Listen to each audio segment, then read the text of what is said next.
We are getting into a conversation which is also still based on health. And as we get into this, let's just look back into what happened yesterday. The Council of Governors met and they re-elected Ahmed Abdullahi as the chair of the Council of Governors. He's the governor for Wajir County.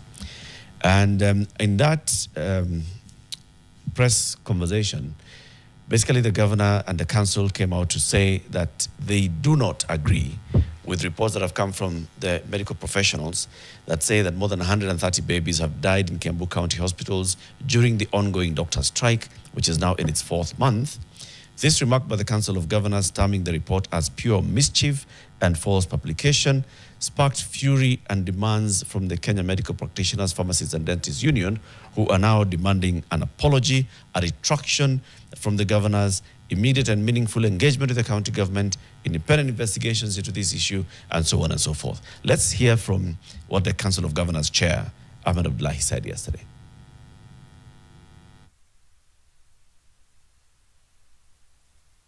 The council disassociates from the headline about the death of 136 babies and categorically states that it is not factual, it is pure witch hunt.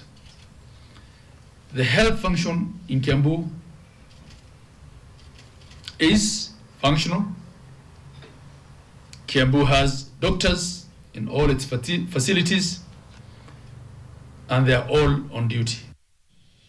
So there was an immediate reaction from KMPDU with its National Secretary General, Dr. Davji Atela, releasing a statement in which he says, based on your collective action to perpetuate injustice and defend impunity, the Kenyan doctors will take collective action in solidarity with their Kiambu colleagues through the issuance of a national strike notice on the 25th of October to protect the dignity of the medical professionals and to defend the sanctity of life and healthcare in Kenya. A back and forth here, okay? And the thing is, the people at the center of these are patients and people who are seeking health service. And that's why we invited Dr. Patrick Nyagah. He is the Chief Officer for Health in Kiambu County to come and answer these questions on what exactly is going on in Kiambu. Dr. Good morning. Good morning. Thank you very much for joining us. We'll get into this conversation quickly, but first we want to get a quote from Janet. Some words that were said by somebody, and let's see whether they mean anything to you today. Okay. Trevor Trube is from Zimbabwe, and in 2019, in one of his lectures, it's a very simple sentence, but I think it packs a punch. He said, accountability must be louder than authority. Accountability must be louder than authority. I agree entirely. And first, thank you for having me. We are always ready to be accountable to the people we serve. And I really agree with that quote. If we had accountability across board here, we would not be having a quarrel. We would not even be having a dispute. I think there is some lack of accountability, especially from us, the professionals. And it's time to call it off. It's time to say, enough is enough, friends. Let's look at the interests of the citizens who require these services all the time. As a county government of Kiambu, we got into this dispute emanating from some discussion that happened with the national government. Then it was externalized to county government of Kiambu. And when we realized that we are in it already, because things happened quite fast, we had to take measures to take care of patients. And we took immediate measures to make sure that the services are going on. And once the services were going on and everything was running, we then engaged the KMPDU with a sole aim of solving the dispute that they came up with. And we have done that. Over a period, we've discussed with KMPDU in Kiambu for not less than 12 meetings successfully. We suspended executive function to do these negotiations. At the same time, we were offering services, and we continue offering services. We never closed a single hospital, a single ward, a single clinic over the period. And we are almost at the tail end of it, and we believe that within no time this matter will be in the past. Yeah. At some point, I think we'll come to those negotiations and what happened. But what's the facility level breakdown of the verified number of deaths? Because on one hand, it's 136, 139, but there's a dispute from your end. But is there a facility level breakdown of the number of infant deaths? We process the numbers from the healthcare system, just like any other in the world. Janet, you'll note that anywhere in the world people set up a healthcare system to take care of people, there are always three possible outcomes. One outcome is to get successful treatment, and that's why we pride ourselves in. And the patient is discharged home and then seen out for more clinic work. The other outcome is you're overwhelmed, and the condition in your hands you are not able to handle until you refer. The other outcome, which all of us try to prevent, is you lose a battle and you lose a patient. So when we are discussing outcomes of a healthcare system, then we process how good a healthcare system is by seeing the ratios. If I give you 10, how many do you discharge home? How many do you refer? How many do you lose? And KMPDU know that there's a whole branch called medical statistics. They do those things daily. There's a whole control unit in the Ministry of Health that does those statistics daily. We have partners that do those statistics daily. It is in those statistics then that you can find the truth. However, the numbers that are quoted, one, they have not said where they got them from. Number two, we have not got any of the authorities in medical statistics either investigating or raising an alarm or reporting that we have had a surge. Because the point here is that in a healthcare system, you will lose someone and you regret it, and we're really sorry when we do. Actually, we get affected when we do. But the point is, as we were negotiating, was there a surge? The truth is, no, there's no surge. There's no surge in the outcomes. And we will be showing that the numbers are within the healthcare system outcomes. But they have been padded, they have been falsified, they have been pronounced in a way that is alarmist and meant to procure psychological terror on wananchi. And that is where we have a problem. The direct question then is, there have been deaths? In every healthcare system, there are deaths. There have been deaths, specifically if we look at these two facilities that we're talking about, Kiambu Level 5 and Thika. There have been deaths since May. Yes. June, July, August, September. Yes. And we've seen the numbers that have been presented by KMPDU. Yes. Are those numbers erroneous? Incorrect they are numbers? Very erroneous. What is the error here? Right. So if they say that 18 died in this month, are you saying that more died or less died? And then how many then? I would say less than what they are put in there. What are the numbers? And when you come to the numbers, it's like, I don't have the particulate numbers, but I have the outcome indicators, okay? But outcome indicators are taken by WHO standards. And in an outcome indicator, for example, you say, where you have a very high number of patients, you expect a very high number of people discharged, a very high number of people referred, a proportional number of people lost. And so there are standards which we use. And so when you look at our facility-based outcomes for Thika, Kiambu, and all of our 100 facilities in Kiambu, we compare our facility outcomes with the national set standards. And I can show you here, in the year January 2025 to August 2025, our outcomes in the national standard, here the global standard is 12%. Our national outcome is 9.4. Our Kiambu outcome is 8.8. We are definitely below what other people are performing. When you come to those particular hospitals, they are of interest because they are our referral centers. These two hospitals have regions to the range of 6, 7 counties each. And there then you have to categorize the patients who come in there.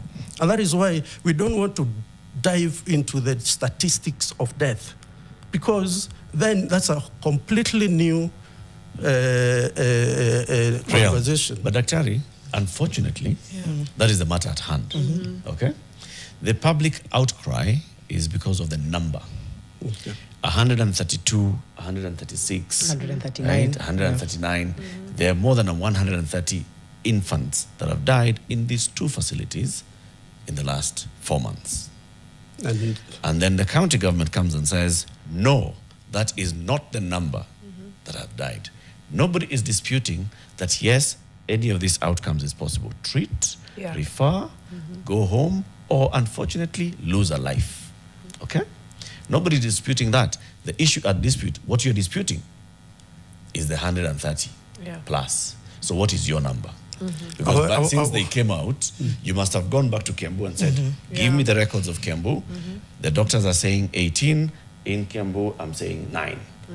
Now, what is your number, Doctor? Eric, the discussion that we will be having and what we'll be explaining to you is that for a healthcare system, even one death is a matter of concern. Even a single death, a single loss is a matter of concern. And we concern ourselves with every outcome. But when we look at these alarmist numbers, you find that in every of the categories, they have doubled the numbers. Okay? So where you find 16, it was something like 8. Where you find 6 is something like 3. Then you find malice in adding numbers where they don't exist. Okay. But then so when you look at those halves, then you also analyze, what is this half?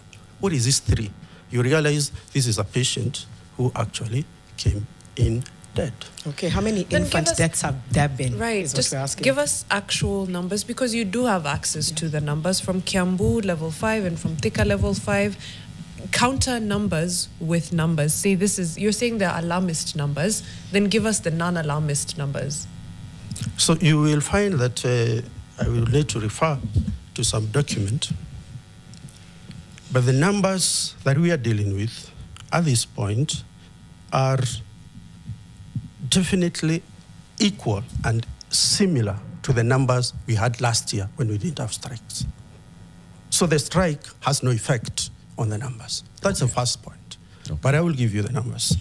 Even when we don't have strikes, when we have no dispute, we will still have some losses through referral centers. And those are the numbers that we can refer to. However, somebody picked those numbers, added, and made it look like it's an issue of the last 3 months. So you were getting the numbers. Who is responsible for data verification and release? Here, that's where the main message is. But let's start with the numbers as we try and address who's supposed to release that data. And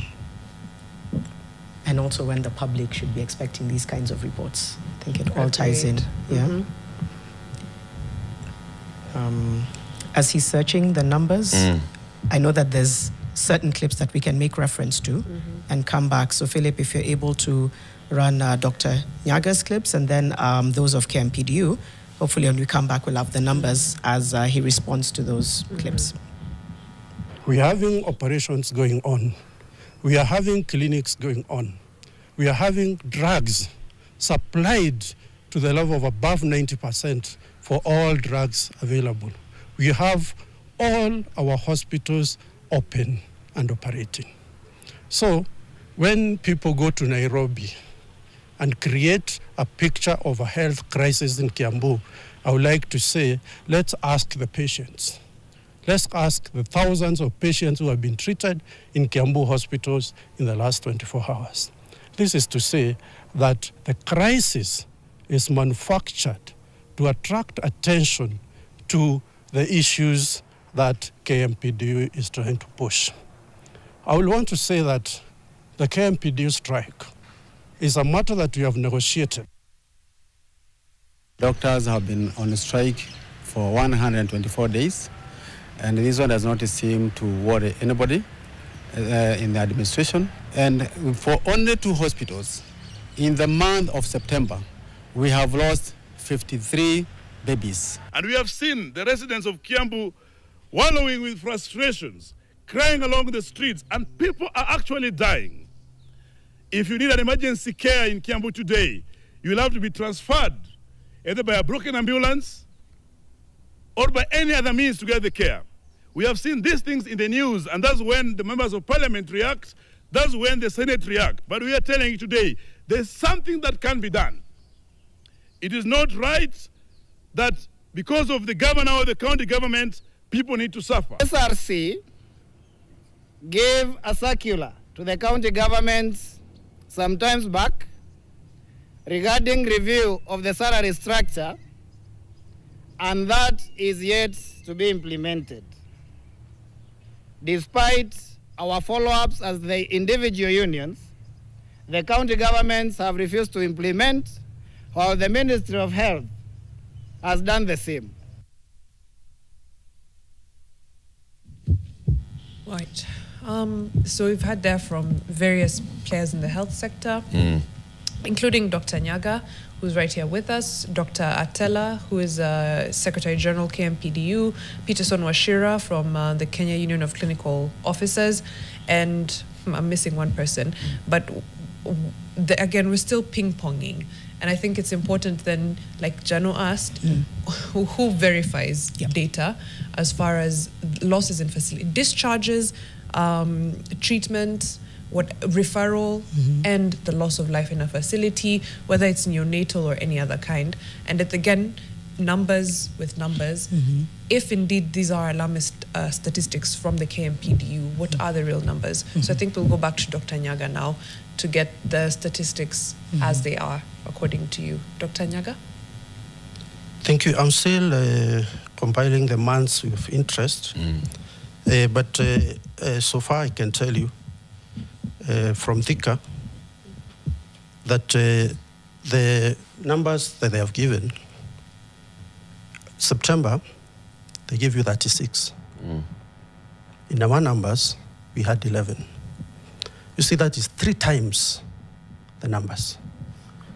Now, this number 11 is still not synthesized to the level of at what responsibility was the death. Remember, Thika level 5 is a referral center. We have anyone who comes there, if you bring in a body, if you bring in a very sick child from another referral center, if you gave birth there to a baby who's born, all of them are registered. And you look that month, you find 11. So the correct way of giving the number responsible to Thika system is first of all to eliminate all this. Then the second thing is to see how many patients did they see. So you find they have like 300 babies. Out of them, maybe 100 are referrals. Out of those referrals, the 100 would have come in different conditions. Some come as bodies. And the system takes care of them. Now, Janet asked a very good question. Who's responsible for medical statistics in this country? I would answer it in three ways. One, there's a department in the Ministry of Health that collects numbers on a daily basis. You just key them in. After that keying the numbers, then there's a team that verifies for three things. One, accuracy. 2, completeness. And 3, believability. Because you see, when you're keying a number, you could put a 0 on to 1, and that becomes 10. And you just key in and send. Then when somebody looks at it later, says, did you actually have 10? Because this 10 seems to be completely out of our normal pattern. Can you go back to the documents? Then give us the register, give us the file, give us the death certificate review. When you go to review, you realize it was 1. Then the data clerk actually touched a 0 on the keyboard. And then you write your report, and then 10 is reduced to 1. This is data verification. So the data you've just asked from me is not verified. It's not checked for accuracy. And that is not our work. It's the work of the ministry because there's an oversight body. The second thing is that we have partners whose business is only data in healthcare. so that they can be able to advise UN bodies, partners on how things come in. We have in Kiambu, out of 13 leading hospitals in this country, in area of neonatal care, 2 of them, Kiambu and Thika, are in the program. So this network of network solutions for neonatal outcome is an NGO funded by USAID. And they look specifically on data of outcomes of neonatal. And they chose 13 hospitals in this country, depending on the volume of work that they do. In that list, 2 of them were from Kiambu. That is Thika and Kiambu. They have not, and they have their own data set that they pick directly from the wards. They have not shown the numbers that KMPDU has. The third one is KMPDC, and I'm happy yesterday, after what you've just shown, yesterday the KMPDC CEO wrote to us in the evening, and they will be visiting Thika and Kiambu today and tomorrow. I'm hopeful that the truth will come out. So I would wish that we move to the discussion on statistics once the KMPDC pronounces itself. Let's pause there as we take a break and still just try and interrogate structural matters, public safety, because at the end of the day, yes, even as you've described and has been captured by all the panelists in terms of referral and death, there's still this elephant in the room around these claims that have been made from different camps, and we're hoping to get more clarity on that. Dr. Patrick Nyagah, Chief Officer, Health Services, Kiambu County, is with us in studio. We'll come back after the break. It's coming up to 7:30. We'll continue with the conversation then. Now, a mixed bag of comments and just reflections in the comment section on YouTube today. Betty Kasioka, niko Thika, kazi inaendelea kama kawaida across all elements of health. They're available, including specialists. Some continue to work in private settings. Wanjuku hasn't complained, so who are the others? Wamukuha charged the particular doctors who caused the deaths by abandoning their patients to go on strike to get better pay. Frederick Ngure, if many newborns had died, perhaps you'd have widespread public outcry. Mohammed says we have to get those numbers. Jeremy Mutuma says that, lest we forget, a number of mothers and their newborns are locked in Thika level 5 because there's an issue around their maternity bills not being settled. And so, yeah, why are we pampering this issue? Still Mike the one. Any death of any infant due to negligence is a shame. Should you line up those parents to confirm? And there we are. Some saying things seem to be moving on as usual, but many others saying we need clarity on the numbers, which is what we're seeking to do in this conversation. As we had this conversation, General, last week, we said, I mean, this has so many holes, and these holes are unnecessary. We are talking about human beings, okay? There are human beings who are today seeking services at these 2 facilities and other facilities in Kiambu. What is the experience of people when they go to Thika and to Kiambu facilities, okay? There will be mothers who have unfortunately lost their newborns in these 2 facilities. What is it that led them there? Were they referred, or did they go there in the first instance? And what kind of experience did they go through by the time their baby was pronounced dead, okay? And then the other thing is we're talking about professionals. Daktari, you're a medical doctor. Yes. You have gone through the entire training as a doctor. More. Plus more. Yes. The leadership of KMPDU is medical doctors. They know that death is not something you just throw around, you know, as a number like that. So when you hear now 2 medical professionals throwing numbers around and disputing each other over numbers and the source of your number, you start asking yourself, what's going on? Yes. What exactly is going on? Do you have a problem with doctors in this country? Starting with you. Thank you.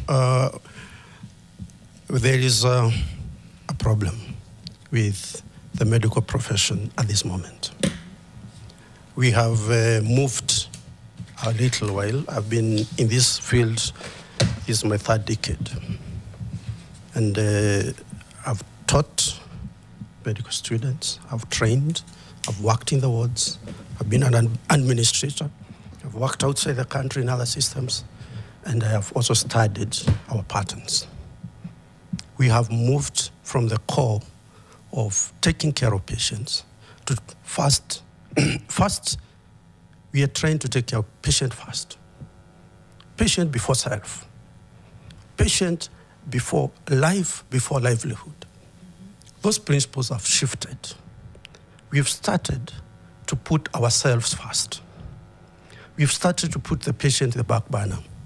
We are using patients to negotiate for our welfare. Now, in negotiation for welfare, we should first of all make the patient safe. When the patient is safe, then we negotiate our welfare. And this is where the greatest error is, that the current crop of doctors, myself included, we are having a dispute where ideals of patient care are being shifted without any referral to the sanctity of life. Mm-hmm. Now, if you come to the sanctity of life as a principle, then you see if you have a labor dispute, we should make mechanisms to save life first, make a system that saves life, and make a system that takes care of doctors. Of course, we cannot save life if the doctors are not taken care of. Mm-hmm. The problem comes when there's an overlap. And in the overlap, then the patient is abandoned. So we're still going back to the numbers. And I think in as much as you're saying that there's a verification that needs to happen before these numbers are made public, is there a way to give us a comparison of infant deaths, perhaps this time last year? Mm-hmm. Because I still think there's a lack of clarity that may take us deeper into this wormhole. We do want to go to structures. KMPDU even said, actually, this is because of negligence. We don't want you to respond to that. But I don't know that we're still out of the woods with the numbers, so that the public also is aware and understands what is a normal, quote unquote, number of cases to see.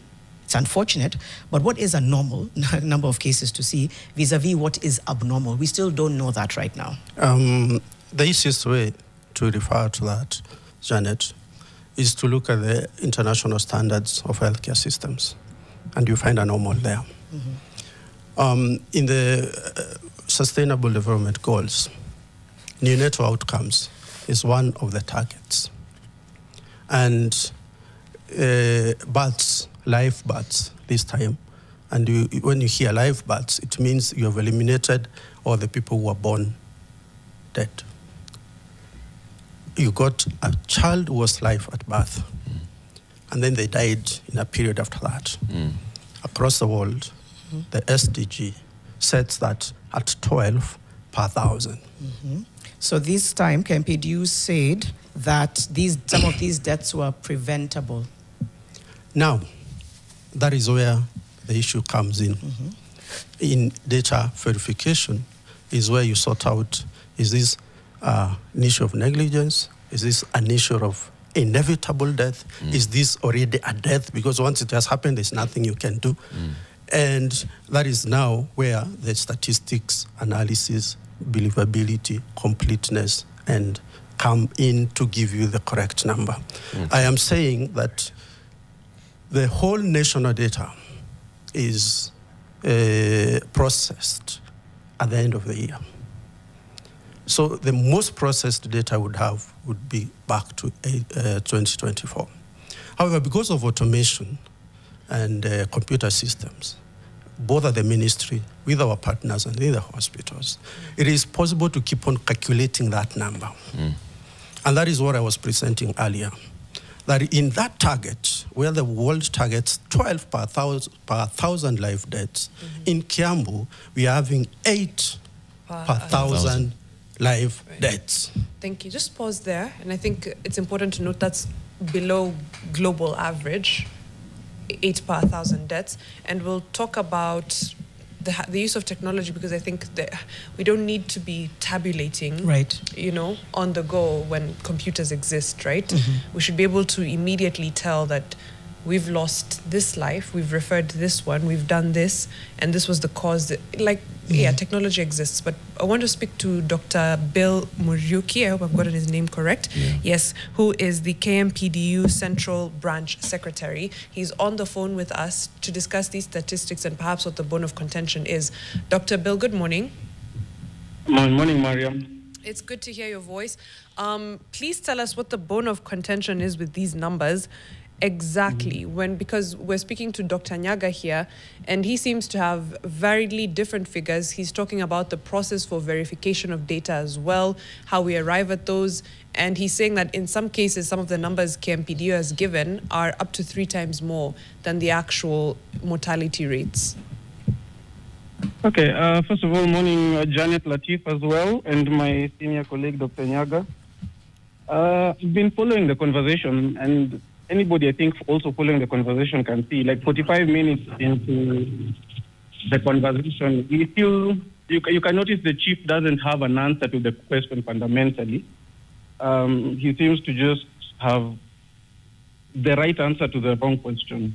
And I'm also a bit worried that he doesn't know those numbers of it. Because what happened to Mariam and the rest in studio, KMPDU does not keep statistics. When we were asked how many deaths have happened, these statistics are kept at the hospital level, at the facility level, and that's just the data we pick and we give. So it's not even an issue the way KMPDU manages data, verifies data. What we are picking is just data that is held at the facility. And every other organization that has looked into this, they'll just see the same data because we got it from the same source.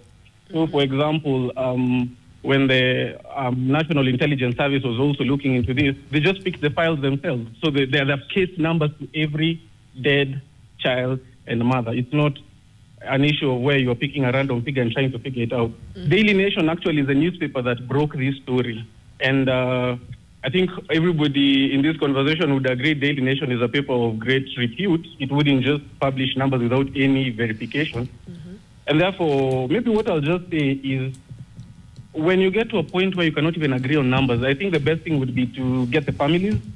Because remember, every death, there's a story, there's a loved one, there's a community behind it. And what you've seen over the last few days, the Standard found the mothers. Yesterday, Citizen ran a story where they have found some of the deceased parents, where they are, who they are. But fundamentally, maybe I'll just end by saying, please just note that one side is giving you the number, the other one is just saying those numbers are exaggerated. So either they don't know or they are refusing to give you the actual numbers. Let me ask you, Doc. Yes, that's it. Because you're saying that these numbers are, facility level numbers. Yes. Dr. Nyagah is also saying, these are referral facilities. Yes.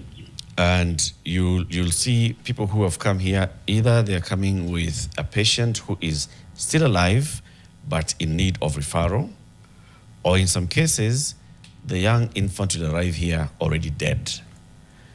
From your information that you got from these facilities, are you able to distinguish between those that died in the facilities and those that came as already dead, pronounced dead on arrival? With the data we have, we've not synthesized it to that level. Okay. And it's because we are not even agreeing past the first point that these deaths occur. Okay. You see, if we agreed on the numbers, then we can go into who died before, who died after.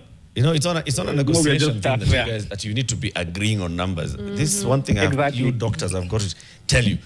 Children are dead, okay? Yeah. And their mothers who are pained with the death of their children. It should not be a negotiation number. So the second question to you, Doc, and it will come also to Dr. Nyagah, when we look at these numbers that we are seeing that you have found in the facilities now, how do they vary from numbers before the strike? Do you have that kind of data that you're telling us, 130 in the last 4 months as compared to 60 in the previous 4 months? Latif, we have not, again, I'll say we have not gone into the synthesis of that data to that level. But then the premise that the numbers would be higher during the strike is not an automatic one, because when there's a strike, remember, people don't come to hospital as much as they come during normal operations. So, in fact, when if you want to calculate the excess mortality, it would require a bit of complex calculation. But I wish we could even start by agreeing that these are the numbers and these are the people, and then from there we move to how the numbers changed before and after the strike. Okay, so then what do you attribute the numbers to? Actually, we have really looked into what could be causing this death, because when we went on this strike, we gave a minimum service protocol, which was ensuring that every hospital had a doctor, and there was a referral protocol to make sure that there is no death that occurs. But what has been happening is the county has been overriding the minimum service protocol, where you find, for example, the executives in their office refuse a referral to a bigger facility because they think that's part of the strike with the hospital not working. The other thing is they've recruited very junior doctors who are working without supervision and interns, and there are letters that these doctors have written that they are uncomfortable doing some procedures they are being forced to do. So also the quality of care that is happening within the facilities has really dropped. And the third one is they've forced doctors in administration, like my colleague there in studio, who have not practiced for years, to now have to go back to clinical practice. Unfortunately, that's not the right way to maintain the standards of healthcare. And those are the three reasons we've so far come up with attributing. Why are people still dying during a strike that we've provided minimum service protocols?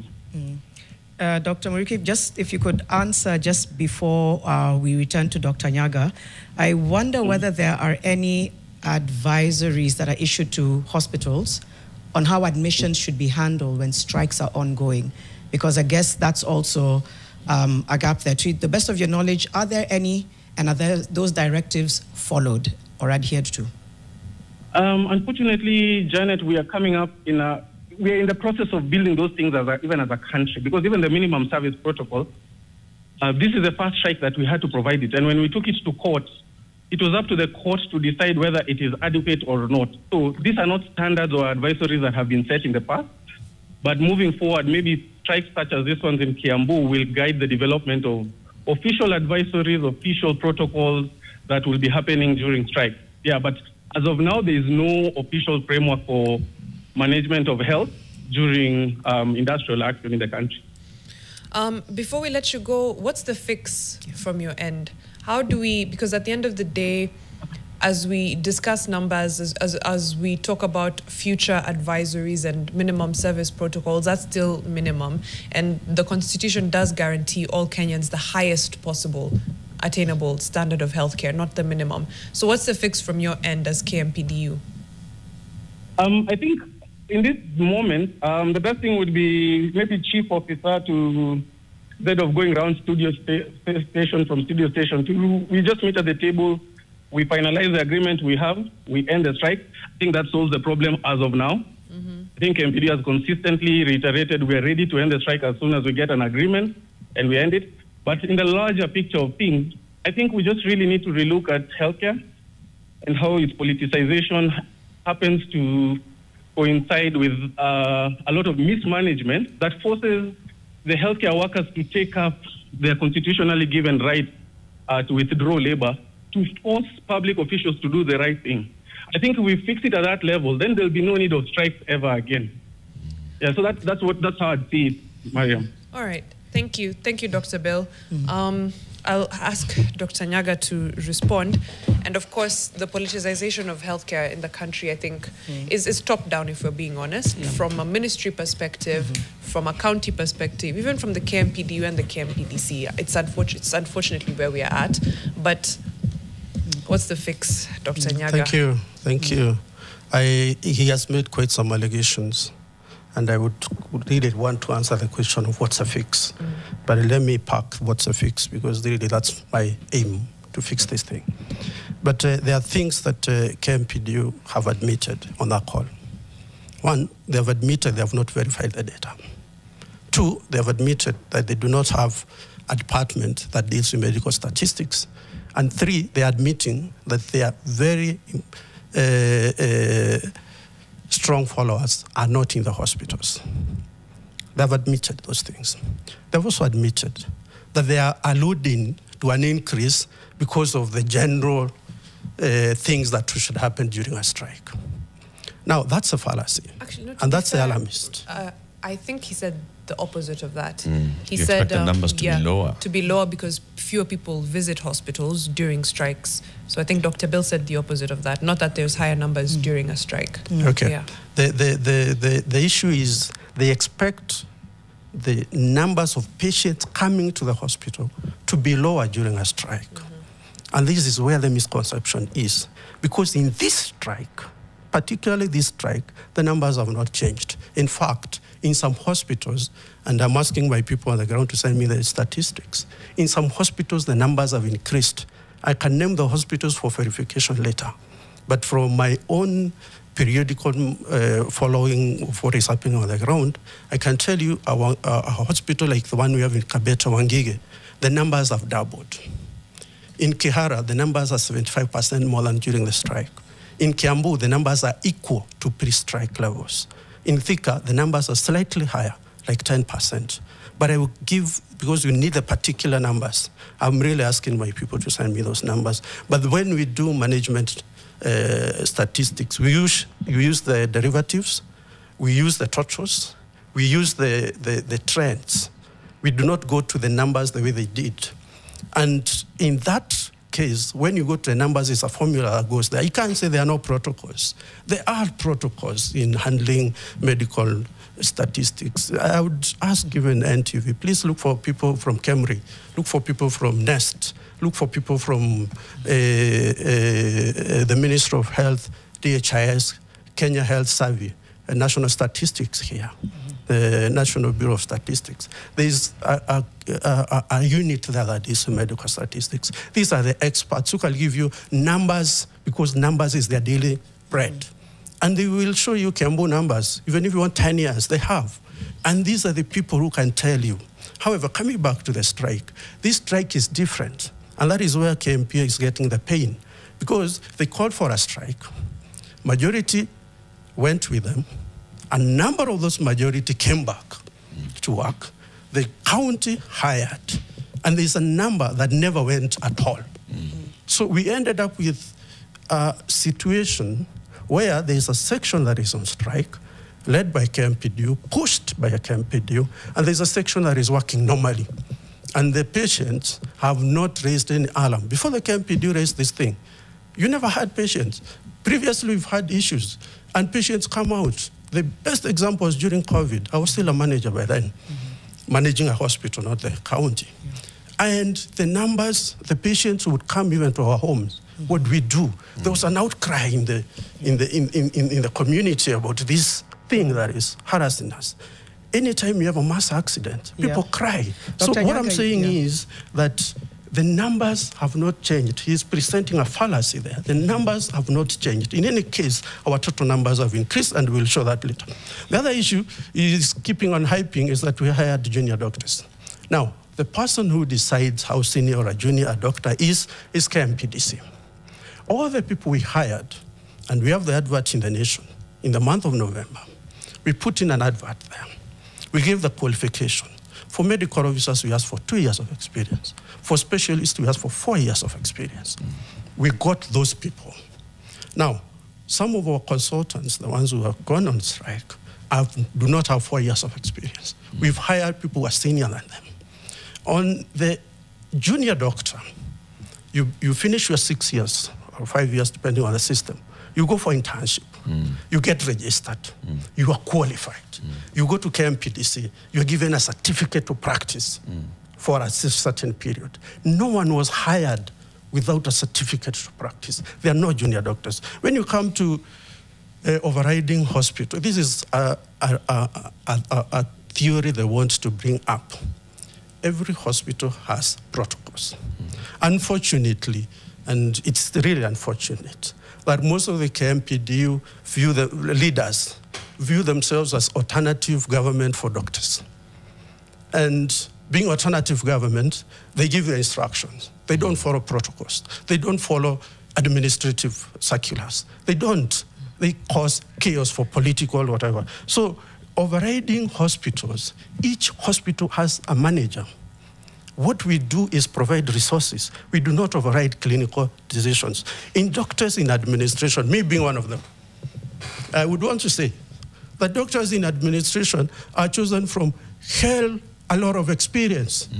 This is like in the driving school, the instructor is always more experienced than the student. Yeah. We are the most senior. These doctors, we have taught them, including Dr. Kimani here, Dr. Bill, all these guys have taught them. We are the ones who show them how to do things. Dr. Nyagah, we're at a minute to time. I know that Mariam had asked a question about a fix, and that I think Dr. Muriuki had insinuated his fix is that you go to the table. You've said you've had up to 12 sessions. I think you said thereabout. So what is the fix, to Mariam's question, and how do you respond to the fact that from their side, they feel like they've also tried to bring this agreement on the table? First, we have given 3 options.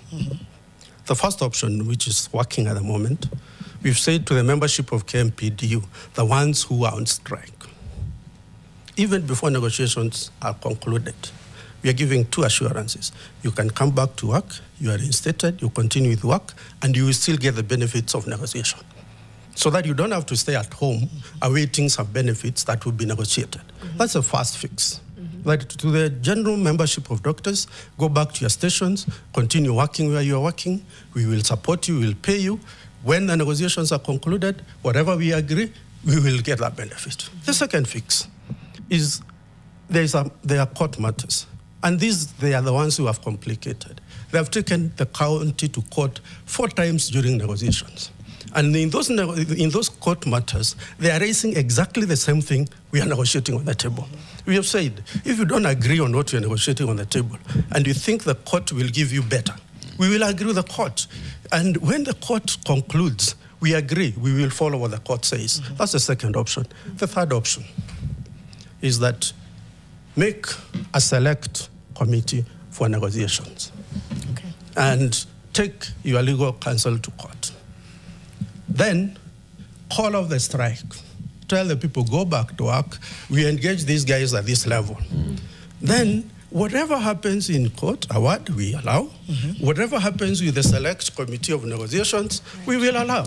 Dr. Patrick Nyagah, Chief Officer, Health Services, Kiambu County, talking about the county's healthcare crisis. In the next hour, debunked fortification of maize and wheat flour. Peter Mutua, Manager, Food Standards, KEBS. Coming up to 8 a.m. We'll be back after this break.